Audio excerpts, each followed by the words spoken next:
Kansara DTV news ગુજરાતીમાં આપનું સ્વાગત છે। નજર કરીએ આજના મુખ્ય સમાચારો।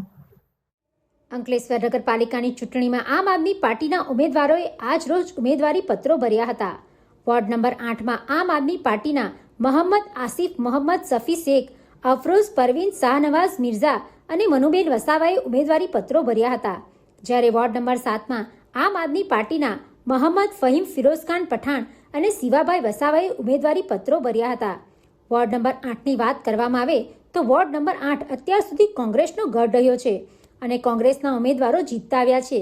ત્યારે આ ચૂંટણીમાં આમ આદમી પાર્ટીએ ઝંપલાવતા ચૂંટણી રસાકસી ભરી બને તેવી શક્યતા છે। આસાનીથી જીતતા આવતા કોંગ્રેસના ઉમેદવારો સામે આમ આદમી પાર્ટીના ઉમેદવારોએ જીતનો દાવો કર્યો છે। ત્યારે વોર્ડ નંબર 8ની ચૂંટણી સ્પર્ધા વધુ રસપ્રદ બનવાની સંભાવના છે।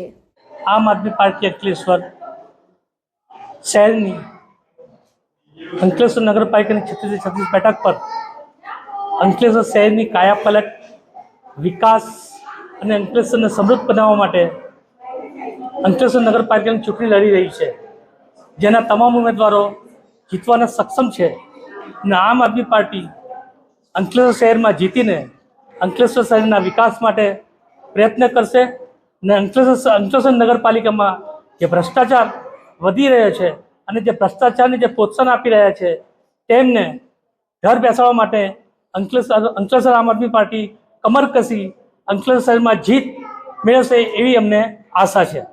Pintu Modi, DTV news, Ankleshwar.